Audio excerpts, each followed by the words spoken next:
Hi, we're Richard and Jackie from Early Retirement Wanderlust. First of all, we'd just like to say I hope you've all had a great Christmas with your friends and family. When we first started on this journey of our retirement, we called ourselves Early Retirement Wanderlust because we wanted to travel lots. So we've taken this downtime between Christmas and New Year to look back through our photo stream, and we thought we'd share with you month by month what we've been getting up to in 2023.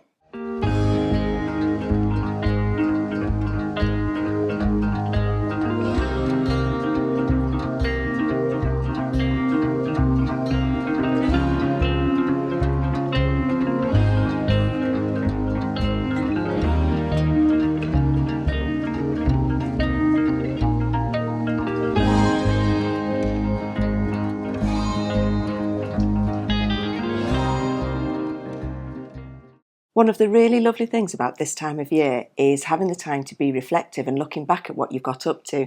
And we've looked back on some of our photos from 2023 and I can't believe what we've packed in. And although we're really excited about 2024, it's just the ideal opportunity to just take some time out and think about what you've done in the last year. And we're just going to go through month by month and have a look at our photo stream and try and come up with some of the highlights of the year, because we've had a blast in 2023. We have. Before we even start, there is something that we realised looking through all of our photos, and that is when we were travelling, and we travelled a lot, we actually stayed to our budget a lot better. So there's a lesson to be learnt there. There is. Travelling helps us keep on a budget, so we need to travel more. January started off really well. We had a lovely first week with our kids and their partners for the first time on a grand family ski holiday out in the French Alps. We had such an amazing time with them. We don't often get time to spend with all six of us together. And then we followed that up by going down into the valley, and we had a few days skiing from the campervan. Yeah, and it just dipped our toe in the water of the potential of having a campervan in the Alps in winter. And we realised in those few days that it's eminently doable, and so much so that we're heading off out there early next year just to have much more of an extended time on the slopes. So really looking forward to that. Yeah, definitely. And at the end of January, we came back from that lovely ski break to absolute chaos at home because the builders arrived.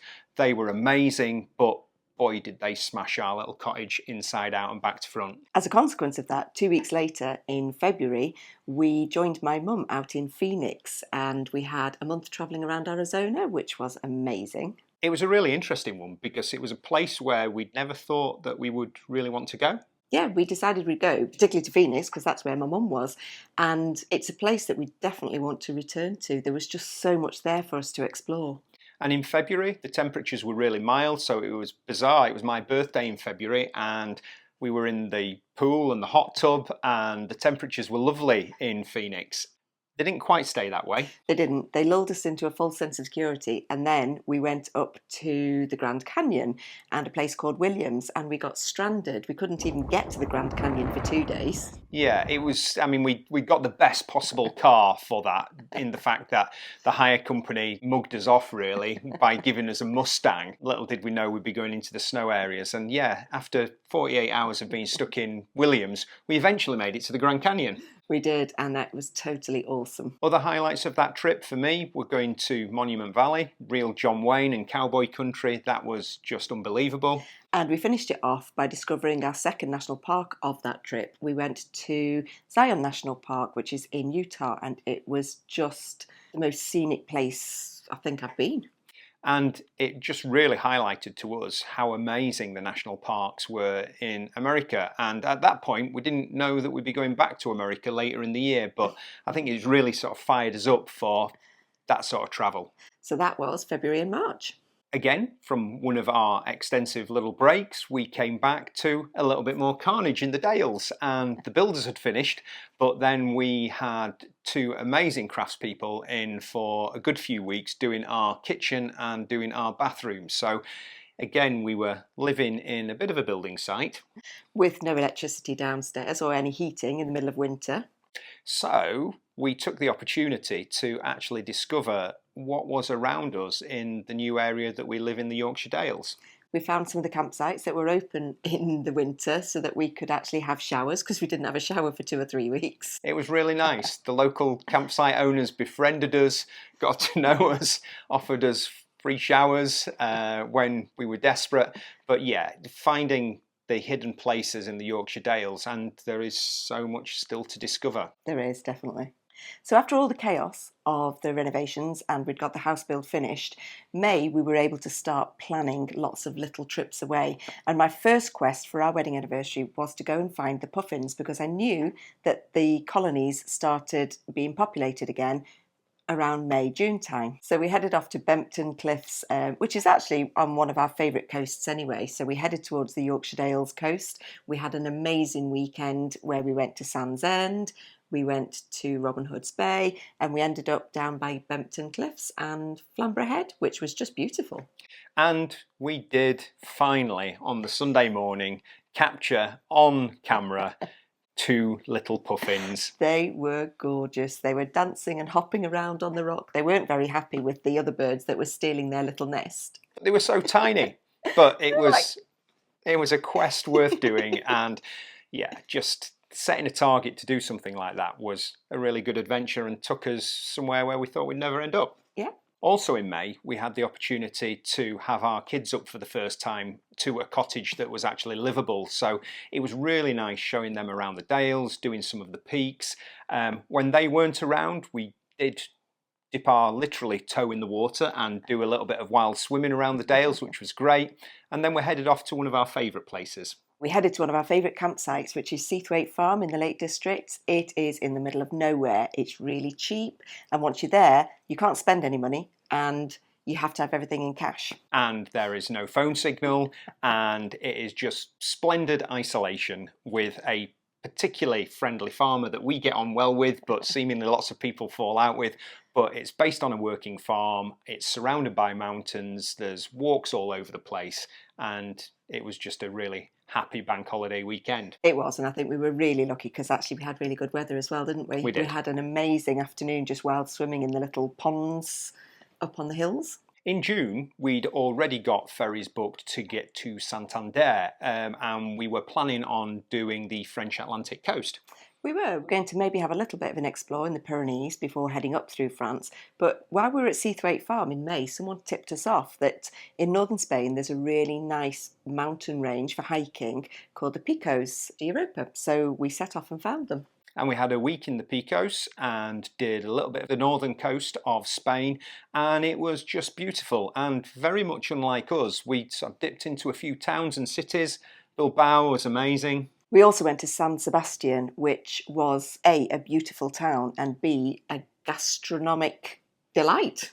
Yeah, if you ever want a weekend away and you love your food, we would thoroughly recommend San Sebastian because it is just a foodie's delight. And then we spent the rest of June making our way up through France along the French Atlantic coast. We started off just over the border in Biarritz and just travelled north. And we explored quite a lot of the Atlantic islands. We earmarked Ile de Ré, which we've been to before and we absolutely love, and we stayed there far too long, or far longer than we originally planned. But then we found other hidden gems that we didn't even know existed. So the island of Noumoutier is really popular with the French, but seemingly not many other European nations know much about it. No, we at one point thought we were probably the only English people on that part of the island. We took our boogie boards and our wetsuits and we just had a blast having fun in the sea. After exploring all of the different islands on the Atlantic coast, we kept heading north and we went up to Brittany. We were really excited because we wanted to go back to a place called Concarneau that we'd gone years and years ago with the children.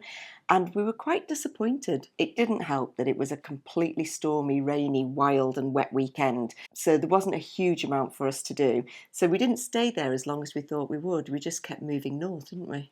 We did, and we're not quite sure whether we did it in the right order because we were always heading to the poor weather seemingly rather than staying south. So perhaps if we were going to do it again, we might stay further south. However, on the way back, we did find the wonder that was Da Nang.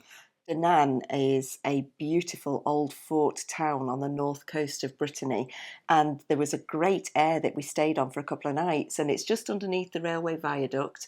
It's got an old medieval town centre that we sat and had a bottle of wine and watched the world go by in. Yeah, and the Lonely Planets guide was absolutely spot on in the fact it said that come 6 o'clock at night, the city just empties and you have the place to yourself, and we really did. After we got back home from our European explorations, we had decided that we were going to spend July and August actually staying in the Dales. We wanted to have lots of our family and friends visiting us. We had this beautiful vision of getting out into the mountains and doing lots of hiking and lots of entertaining. The reality was we had an amazing time with all our family and friends, but it chucked it down pretty much every single day. It was miserable. It Was really, really miserable. And it was so good to see our friends and family, and we just felt so disappointed for them. But we'd earmarked the summer to be at home. It's probably one of the only summers in the last 20 years that we've been at home in the UK, and it could well be the last ones, but hey. Towards the end of August, we did finally get some nice weather, didn't we? We did, and we were wandering around the Dales with our friends, and it was just amazing to see the agricultural stuff going on. We got to witness sheep shearing firsthand, and that was unreal. Yeah, something I've never seen before. And you were really excited. Yeah, we finally got up to Bardon Moor and we wanted to do a hike called Simon Seat, and the purple heathers, it was just stunning. There was just like this blanket all around us. Yeah, it had beautiful purples combined with quite a few Yorkshire bugs, which was interesting. I forgot about that.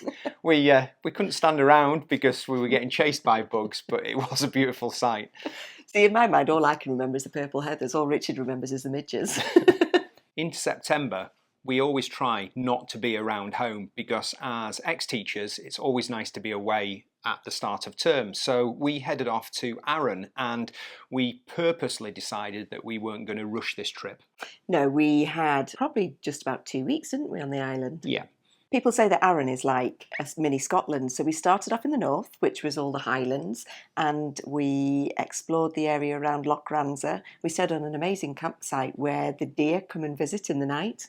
And then we went down the west coast, which is much more isolated, and we did some park-ups on the beach, and it was just beautifully isolated. We took our bikes as well because it's not that hilly going round the island. There's mountains in the middle, but there is actually only a figure of 8 of the roads. So we had some nice bikes as well, didn't we? And found the most beautiful wild swimming spot looking out over Holy Island that, again, we had to ourselves. And I think that was on the first day of term. So we had a cheeky little wild swim and a beer to celebrate. We did. It was lovely. At the end of September, we went on what's probably the most exciting trip of the year, and it was really an unplanned impromptu trip, which I think made it even better. My mum's on a quest. She wants to do the 50 states of America, and she asked if we would join her on an RV trip. She wanted us to drive her around 5 different states that were on her bucket list. So we had the most exciting trip. We started off in Colorado, in Denver. We went up through Wyoming, we went into Montana, we went to North and South Dakota, and then Mum flew off to do a couple more states that were on her bucket list, and we went down to Colorado. Some of the highlights of that trip, and there were many, were the national parks. We were just blown away by the quality of the national parks and the diversity of the national parks. We had a great time exploring all across those 5 states. Yeah, the parks were absolutely stunning.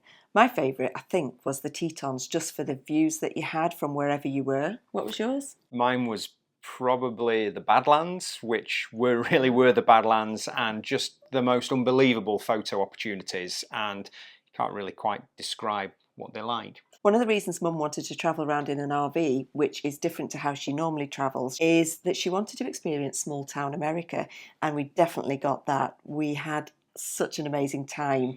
One of the best towns that we visited was somewhere called Bowman, which is in North Dakota. We seemed to arrive on rodeo weekend for the high school, followed by firemen's breakfasts the next morning in the firehouse. Another highlight for me was the people that we met on the road, because you're not stuck in hotels and you're out in campgrounds and you're constantly moving on. There's an opportunity to meet so many really, really interesting people, and for me it was just a highlight of the trip. For me, one of the really big things that I wanted to do when we were out there is see the variety of wildlife that we were promised to find in the national parks. And it really didn't disappoint. We finally found a moose in Colorado. We saw coyotes trotting along through the fields. Not sure they were trotting along. I think they were actually chasing deer. We saw elk and bull elk just crossing the road and honking away. It was just a pretty wild place. We didn't get the opportunity to see a bear in the wild, but we did go to the Bear and Wolf Sanctuary, and that was just the most amazing experience. As part of their upkeep, the bears get to test expensive cool boxes. If it lasts an hour with a grizzly bear, then it gets a stamp of approval. And we had the honour, I'm not sure it was an honour, but we had the privilege of watching this bear trying to destroy a cooler that had got salmon and peanut butter inside it. Yeah, I think it just confirmed for me there is absolutely no way that I'm camping in the wild when those things are out there, because they're very clever and they're very aggressive and they're very big. Probably the most plentiful animal that we saw when we were out there were the bison, and I loved them. They're huge, they're fluffy, they're quite scary when they're en masse, and they tend to like causing roadblocks. And probably the biggest thing that came out of the trip for us both was really just quality time with Jackie's mum, and that's one of the reasons why we early retired, to make sure that we got time to spend with our family and friends. It was lovely. I'm not so sure Mum's converted to RV life as such, but I think she enjoyed being with us and travelling around as well.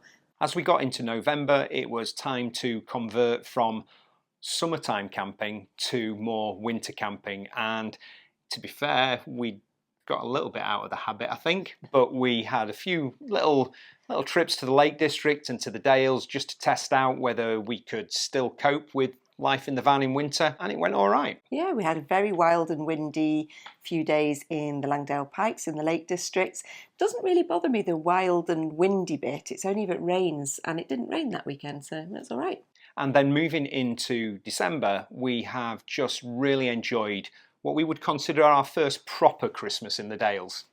Yes, and we managed to get out quite a bit into the Northern Dales, which we've never discovered before. We went up to a town called Mucker. We tried to stay at the infamous Tanhill Inn, which is Britain's highest pub, and I think we chose the only day that it was actually closed to motorhomes because the car park was out of use. But it was surprising that we had no idea that that region of the Northern Dales was on our doorstep and how beautiful it was. We knew that we wanted to get out and explore it, but it's really given us a target for next year to get out there and find a little bit more about it. Yeah, when we were there this time, it was about -4 for 2 of the nights. It was really cold and crisp, which was actually good because we could go on hikes and we weren't in the bogs, so we did fit in some really nice hikes. But a lot of people have said it's a good place to get back up to in spring because of the wildflower meadows, so I'm really looking forward to that. Yeah. So as we said right at the beginning, we can't believe how much we have actually packed into 2023, whether it be huge American trips or really lovely weekends away or a few nights away in more closer regions like the Yorkshire Dales. So we're starting our plans for 2024. Our next video is going to be on looking at goal setting and where we want to be in 2024, and then we'll be looking to take you through some of our travel plans for 2024, because it's fair to say we're pretty excited about it. We are. We've got lots of exciting trips coming up. So that's it from us. Have a super new year, and we will see you at the other side. Yep, Happy New Year. Bye. See ya.